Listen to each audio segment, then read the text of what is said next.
संवत्सरो अजायत अहोरात्राणि विदधत् विश्वस्य मिषतो वशी। आदरणीय पवित्र आत्माओं, समय रूपी घोड़ा निरंतर चलता रहता है। अब इस समय रूपी वृक्ष की एक नवीन शाखा निकली है जिसे हम नववर्ष कहते हैं अथवा नव संवत्सर कहते हैं। संवत नाम पृथ्वी का है, सर नाम गति का है। तो पृथ्वी जितने समय में सूर्य की एक परिक्रमा कर लेती है उस समय को हम संवत्सर अथवा वर्ष कहते हैं। यह वर्ष जब परमात्मा ने समस्त सृष्टि को बना लिया तब मनुष्य के सामने जब यह प्रकाश में आई तब पहला दिन चैत्र शुक्ला प्रतिपदा, जिसे उस समय मधुमास कहते थे, उस समय पर और सौर दृष्टि की अगर हम देखना करें तो उसी समय जब सृष्टि के प्रथम दिवस पर अर्थात सृष्टि के बनने के बाद जो पहला अवसर मानव ने देखा, उस अवसर पर जहाँ चांद्र दृष्टि से चैत्र शुक्ला प्रतिपदा तिथि थी, वहाँ सौर दृष्टि से मेष संक्रांति भी थी। आगे चलकर चांद्र दृष्टि से चैत्र शुक्ला प्रतिपदा और मेष संक्रांति पृथक पृथक दिन होने लगे। इसलिए यदि मानव जाति को परमात्मा ने जिस दिन इस सृष्टि को बनाकर प्रकाश में लाया, वह दिन वास्तविक मानव जाति का नववर्ष है।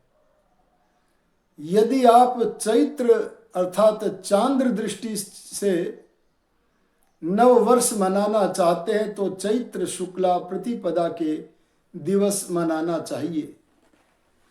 इस विषय में ज्योतिष का एक ग्रंथ है, हेमाद्रि ग्रंथ। वहां पर भी लिखा हुआ है, चैत्रे मासी जगद ब्रह्मा ससर्ज प्रथमेहन्नि शुक्ल पक्षम समग्रंतु तदा सूर्योदये सति। सूर्योदय के समय चैत्र शुक्ला प्रतिपदा चांद्र दृष्टि से जो थी, तब मनुष्य को सारी सृष्टि बनने के पश्चात अपने दिन का पहला दिन, अपने सृष्टि का पहला दिन प्राप्त हुआ। उसी दिन को हम नव वर्ष के रूप में सदा से मनाते आ रहे हैं और बाद में नाना प्रकार के संप्रदाय बने। अविद्या से, हठ से, दुराग्रह से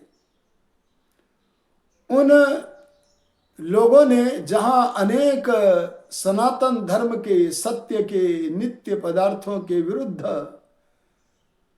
कुरीतियां चलाई, वहां नव संवत्सर भी सब संप्रदायों ने भिन्न भिन्न समयों पर मनाने प्रारंभ कर दिए। और आर्य लोग, सनातनी लोग, वैदिक लोग, कुछ भी कह लो, इन्होंने जब स्वाध्याय करना बंद कर दिया, तब इनमें से जिन्होंने स्वाध्याय बंद किया उन लोगों ने ईसाई आदि मतों के दिन को भी चैत्र शुक्ला प्रतिपदा की तरह नव वर्ष के रूप में मनाना प्रारंभ कर दिया। इससे सत्य आंखों से ओझल होता है। इससे यह नहीं पता लगता है अन्य मतांतरों के अनुसार नव वर्ष मनाने से कि वास्तव में परमपिता परमात्मा ने सृष्टि का उदय जब कर दिया था, तब चैत्र शुक्ला प्रतिपदा अथवा मेष संक्रांति का दिन था, यह पता नहीं चलता। इसलिए मत मतांतरों के द्वारा प्रचलित जो असत्य नववर्ष चल रहे हैं, उन सब का तिरस्कार करके, उन सब की उपेक्षा करके हमें वास्तव में जो मानव नववर्ष है उसी का आयोजन करना चाहिए। नववर्ष का आरंभ कभी रात्रि में न करके बल्कि प्रातः काल सूर्योदय के समय होना चाहिए। इस अवसर पर, वसंत ऋतु के इस पवित्र अवसर पर हम परमात्मा को धन्यवाद देते हुए अपने जीवन को आगे बढ़ाने की भावना रखते हुए लंबी संध्या करें, यज्ञ करें। दैनिक यज्ञ तो सनातनी लोग प्रतिदिन प्रातः काल और सायं काल करते हैं। ऐसे ही करते हैं कि जैसे हम अपने इतिहास में देखते हैं, चाहे श्री राम हो, योगी राज कृष्ण हो, कपिल कणाद गौतम हो, महर्षि दयानंद हो, ये सब महापुरुष प्रतिदिन यज्ञ करते थे। हाँ, जब ये संन्यास धारण कर लेते थे तब इस कर्मकांड के बंधन से मुक्त हो जाते थे। शास्त्र कहता है, जरया वा ये तस्मान मुच्यते मृत्यु ना वा, या तो जरा अवस्था होने पर, संन्यास धारण करने पर, जीवन यज्ञ में होने पर, अथवा मृत्यु होने पर ही इस कर्मकांड से छुटकारा है, अन्यथा नहीं। तो हम नैतिक पंच कर्मों में अग्निहोत्र प्रतिदिन करते हैं, लेकिन नव वर्ष पर हम बृहद यज्ञ किया करें, विशिष्ट यज्ञ किया करें, जहां आमोद प्रमोद किया करें, वहां भगवान का धन्यवाद भी दिया करें और यह चिंतन किया करें कि हमारा जो आज नववर्ष प्रारंभ हो रहा है, हमारे जीवन का इतना समय व्यतीत हो गया है, हम इस संसार में जहां अभ्युदय को प्राप्त करने के लिए आए थे, वहां मोक्ष की प्राप्ति करने के लिए भी आए थे। हमने अपने जीवन काल के इतने वर्षों में कितना लौकिक अभ्युदय किया है और आगे कितना करना आवश्यक है, जिसके बिना हमारे जीवन को हानि होगी, उस पर हमें चिंतन करना होगा। और इतना ही नहीं, मानव जीवन का जो सर्वोत्तम धन जिसे मोक्ष कहते हैं, हम परमात्मा की तरफ कितने आगे बढ़े हैं। हमने जन्म के समय वासनाओं का जितना जाल पीछे के जन्मों से प्राप्त किया था, उसमें से हम कितने को क्षालित कर पाए हैं, प्रक्षालित कर पाए हैं, धो पाए हैं और आगे बढ़ पाए हैं ईश्वर की ओर। इसका विचार भी हमें नववर्ष पर करना चाहिए। व्यर्थ में हंसी ठट्ठा करना, उससे नववर्ष का मनाने का लाभ नहीं होगा। हाँ, आप यदि आमोद प्रमोद नहीं करेंगे तो आपका मन मयूर कैसे नाचेगा। उसे करें, पर स्वस्थ आमोद प्रमोद करें, भगवान का धन्यवाद करते हुए करें, ईश्वर प्रणिधान करते हुए करें और भगवान से यह शक्ति मांगते हुए करें कि हम अपने वर्तमान इस वर्ष में अपने जीवन की उन्नति की इस स्थिति में हैं। हे प्रभु, आपके और हमारे बीच में इतनी दूरी है, उस दूरी को हमें कम से कम एक वर्ष में इतना घटाना है। ऐसा विचार करके यदि हम नव वर्ष मनाएंगे, बड़े बड़े यज्ञ करेंगे, तो हमारे नव वर्ष को मनाने की सार्थकता होगी। इस पर्व की पर्वता को बढ़ाने वाला एक और कारण है, वह है भगवान की आज्ञा में रहकर अपने सारे काम करने वाले ऋषि का एक काम है। संसार का कोई ऋषि ऐसा नहीं होता जो भगवान की आज्ञा में रह करके काम न करता हो। इसीलिए तीनों कालों में कोई ऋषि कभी नवीन मत मतांतर की स्थापना नहीं करता। इसके कारण है, पहला कारण तो यह है कि वह परमेश्वर की आज्ञा में रहता है, ईश्वर प्रणिधान में रहता है। प्रत्येक विचार, प्रत्येक कर्म ईश्वर से पूछ पूछ कर करता है। वेदानुमोदित जो होता है वही करता है। वह विद्वान भी होता है और ईश्वर का अनुगामी भी होता है। ऐसा सुमार्गगामी महामानव ऋषि कभी कोई नई कल्पना न चलाकर भगवान का दिया हुआ जो वेद ज्ञान है, अरे जो सनातन है, उस सनातन ज्ञान का प्रचार प्रसार ही वे सदा किया करते हैं, अपनी नवीन कल्पना को नहीं बनाया करते हैं। ऐसे ही ब्रह्मा से लेकर जैमिनी पर्यंत जो ऋषि हुए थे, जैमिनी महाराज के बाद एक ऋषि उत्पन्न हुआ महाभारत काल के बाद। उस महर्षि का नाम है दयानंद सरस्वती। आर्ष ज्योतिर्दयानंद ने पृथ्वी पर चारों ओर दृष्टिपात किया और देखा, संसार में वेद विद्या का सूर्य मध्यम पड़ गया है। जो सनातन परमात्मा के ज्ञान चक्षु वेद को मानते हैं, वे मानते हैं तो कुछ पढ़ते भी हैं, पर अधिकतर ऐसे हैं जो पढ़ते नहीं हैं। इसीलिए नाना मत मतांतर की मूर्खताओं में फंस गए हैं। उन्हें उन मूर्खताओं से बचाते हुए सुमार्गगामी बनाना चाहिए, वैदिक बनाना चाहिए, सनातनी बनाना चाहिए। ऐसा विचार कर भगवान की आज्ञा में रहकर महर्षि दयानंद सरस्वती ने सनातन धर्म का प्रहरी, अरे वैदिक धर्म का प्रहरी एक सत्संग बनाया, जिसका नाम उन्होंने रखा आर्य समाज। वे सनातन धर्म अर्थात वैदिक धर्म के प्रहरी आर्य समाज की स्थापना करते हुए प्रतिज्ञा करते हैं, कहते हैं मेरा किसी नवीन कल्पना को चलाने का लेस मात्र अभिप्राय नहीं है। भला कैसे हो सकता है कि वेद भक्त कोई मनुष्य नया मत चलावे। वे कहते मेरा जो विचार है प्रचार करने का, आर्य समाज के निर्माण का, शास्त्रार्थ करने का, उन सब का एक ही उद्देश्य है कि चलो भगवान की तरफ लौट चलो। और भगवान की तरफ लौटना है तो सुमार्गगामी बनना पड़ेगा, और सुमार्गगामी बनना चाहते हो तो भगवान के ज्ञान वेदों की तरफ चलो। जहां से भटके हो वहां लौटो और लौट करके पुनः वेद की तरफ चलो।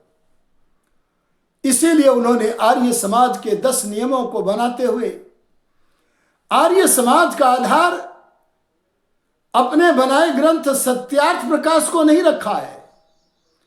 अरे अपने बनाए ग्रंथ सत्यार्थ प्रकाश को ही नहीं, जो हमारे प्रामाणिक अन्य ऋषि मुनियों के ग्रंथ हैं उनको भी आधार नहीं रखा है। वे सारे पठनीय ग्रंथों में तो माने गए हैं, लेकिन आर्य समाज का आधार, अरे इस वैदिक धर्म के सत्संग का आधार उन्होंने वेद को माना है। और वेद को आधार बनाते हुए उन्होंने 9 वर्ष के दिवस इस आर्य समाज की जो स्थापना की थी, उसके लिए आगे चलकर एक ऐसा नियम बनाया जो अद्भुत है, विलक्षण है, जो आर्य समाज की गरिमा की वृद्धि करता है। और वह नियम है वेद सब सत्य विद्याओं का पुस्तक है। वेद का पढ़ना पढ़ाना और सुनना सुनाना सब आर्यों का परम धर्म है।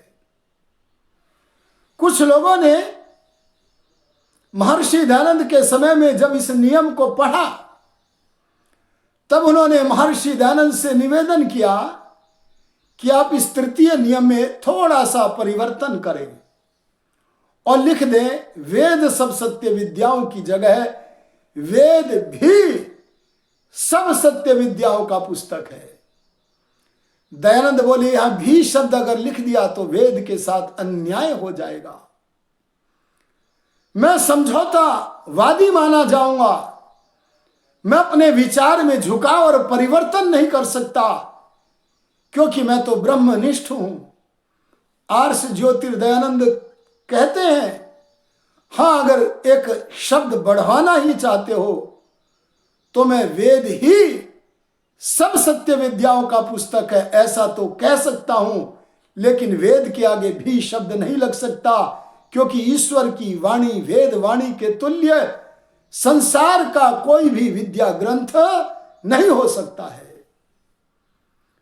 भगवान के दृढ़ भक्त महर्षि दयानंद जी ने इतना बड़ा आस्तिक व्यक्ति हुआ, ईश्वर को मानने वाला हुआ। उन्होंने आर्य समाज का पहला नियम बनाया, सब सत्य विद्या, और तीसरे नियम में कह दिया वेद सब सत्य विद्याओं का पुस्तक है।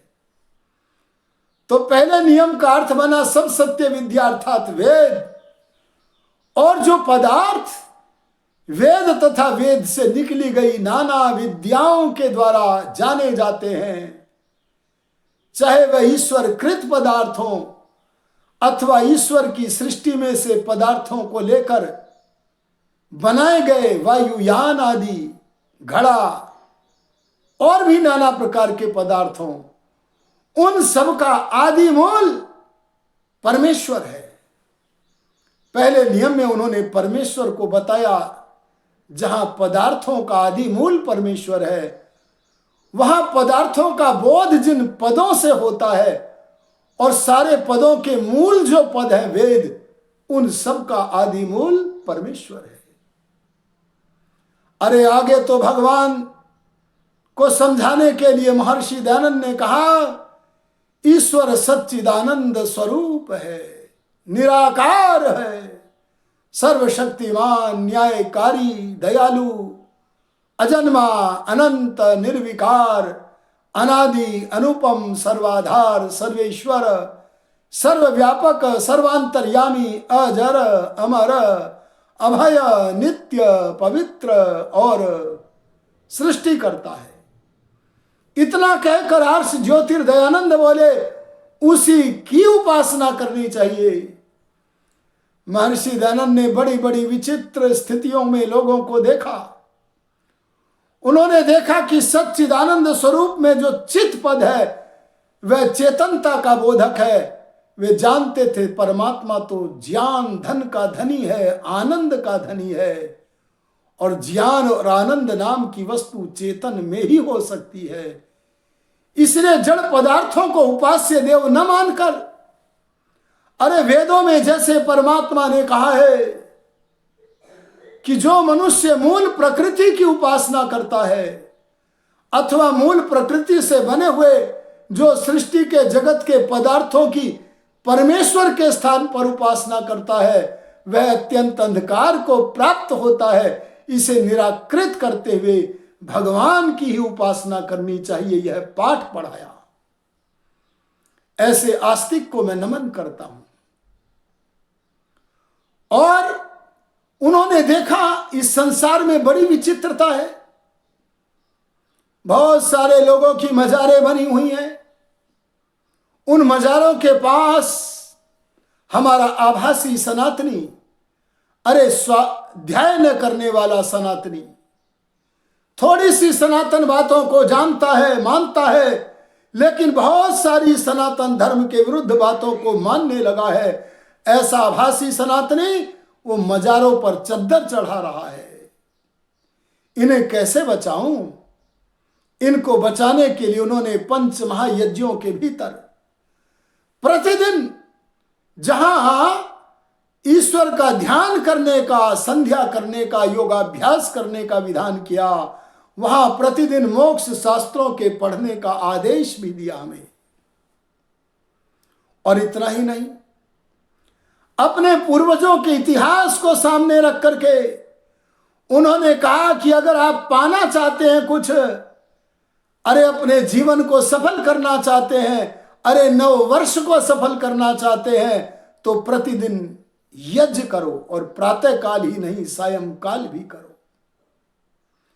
आप महाराजा जनक को देखें, माता सीता के पिता। आप श्री राम के ससुर महाराजा जनक को देखें, वे प्रतिदिन यज्ञ करते हैं।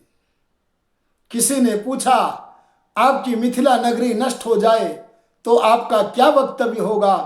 तब महाराजा जनक बोले, अगर मेरी मिथिला नगरी ये भौतिक वस्तु नष्ट हो जाए तो भी मैं कहूंगा मेरा सर्वस्व मेरे पास है। वह सर्वस्व एकत्रित किया था महाराजा जनक ने ब्रह्म यज्ञ के द्वारा।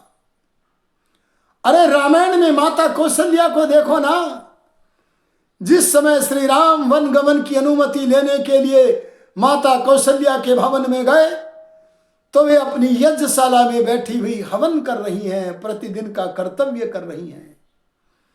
इस वाक्य को महर्षि वाल्मीकि लिखते हैं, साक्षौम वसना हृष्टा नित्यं व्रत परायणा अग्निम जुहोति स्म तदा मंत्रवत कृतमंगला। माता कौशल्या रेशम की साड़ी पहने हुए वेद मंत्रों का मनोहर गान करते हुए अरे अपना नित्य कर्म यज्ञ कर रही थी। महर्षि दयान ने कहा, आजकल के धर्मवादी, धार्मिक नहीं धर्मवादी, उन्होंने तो स्त्रियों का पठन पाठन, वेद का पठन पाठन बंद कर दिया है। तब ऋषि दयान ने कहा, वेद पढ़ने का अधिकार सब नर नारियों का है। यथे माम वाचम कल्याणीम आवदानी जनेभ्य है। भगवान वेद में कहते हैं कि मैंने अपनी कल्याणी वाणी मनुष्य मात्र के लिए दी है, क्योंकि मैंने बुद्धि भी सबको दी है, और बुद्धि इसीलिए दी है जिससे कि बुद्धि को साधन बनाकर विद्या शास्त्रों का अध्ययन करो। महर्षि दयान ने सत्य का आंदोलन किया, क्योंकि वेद सब सत्य विद्याओं का पुस्तक है। उन्होंने आर्य समाज का चौथा नियम बनाया, सत्य के ग्रहण करने। कई लोग सत्य को तो ग्रहण कर लेते हैं, अरे कई लोग आर्य समाज में आकर वैदिक धर्म की अच्छाइयों को तो ग्रहण कर लेते हैं, संध्या तो करने लगते हैं, यज्ञ तो करने लगते हैं, अरे जीवित पितरों का श्राद्ध तो करने लगते हैं, पर मृतकों का भी करते हैं। इसीलिए कहा, जहां सत्य का ग्रहण करना आवश्यक है वहां असत्य को छोड़ने के लिए सर्वदा उद्यत रहना चाहिए। महर्षि दयानंद जी ने 5वां नियम बनाया, सब काम धर्मानुसार करो। ये धर्मानुसार क्या होता है? सत्य असत्य का विचार करना, धर्मानुसार काम करना है। सब काम धर्मानुसार अर्थात सत्य असत्य का विचार कर करना चाहिए, और व्यवहार भी हम पारस्परिक बड़ा अच्छा करें, जैसे हमारे महापुरुष करते आए हैं। सबसे प्रीतिपूर्वक व्यवहार करो। अहिंसा का पाठ पढ़ा दिया, लेकिन कई लोगों के अंतःकरण इतने कलुषित होते हैं कि यदि अहिंसक के सामने भी आ जाएं, प्राय अधिकतर लोगों के हिंसा के भाव नष्ट हो जाते हैं। ऐसा ऋषियों ने माना है, देखा है। लेकिन कई लोगों के अंतःकरण इतने कलुषित होते हैं कि उन पर किसी अहिंसक के जो आभा मंडल है उससे निकलने वाली विकिरणों का प्रभाव नहीं पड़ता। तब ऐसे लोगों के लिए ऋषि ने नियम बनाया, सबसे प्रीतिपूर्वक के आगे कहा, धर्मानुसार यथा योग्य व्यवहार करना चाहिए, जैसा श्री राम करते थे, अरे जैसा योगी राज कृष्ण करते थे। अहिंसा की रक्षा के लिए वैर भावना के बिना यदि किसी की हिंसा भी करनी पड़े, यह करनी चाहिए। इसी का नाम है यथा योग्य व्यवहार।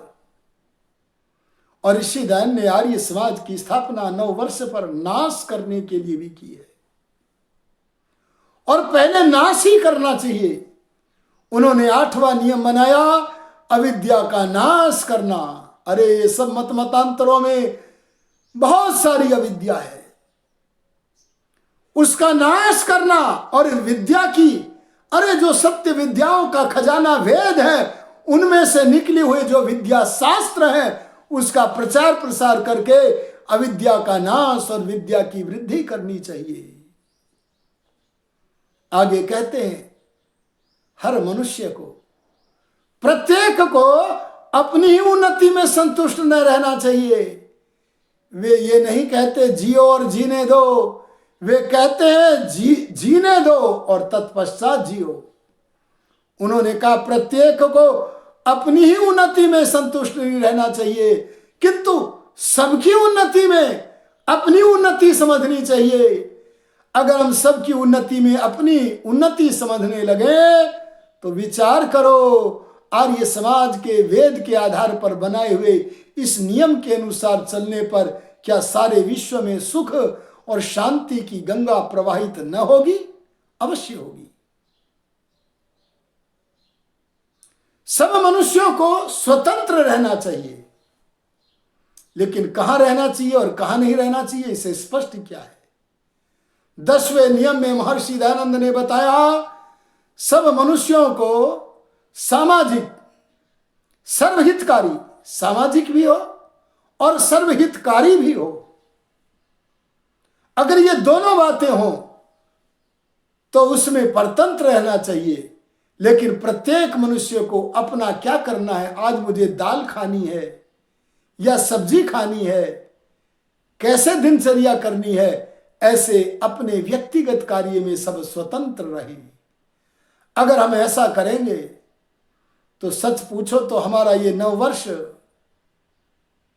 और भी स्वर्णिम बन जाएगा। अरे हमारा सोने सा जीवन कुंदन बन जाएगा। आओ हम अपने 9 वर्ष को वैदिक धर्म की विद्या को अपनाते हुए, आर्य समाज के महान सत्संग को समझते हुए पवित्र करें, यज्ञमय करें। मैं इसी कथन के साथ आपको 9 संवत्सर अथवा कहिए 9 वर्ष की शुभकामना इस चैत्र शुक्ला प्रतिपदा के अवसर पर, और इसी अवसर पर आर्य समाज की स्थापना की गई, तो आर्य समाज स्थापना दिवस की भी शुभकामनाएं करता हुआ अपनी वाणी को विरमित करता हूं। ओम शम।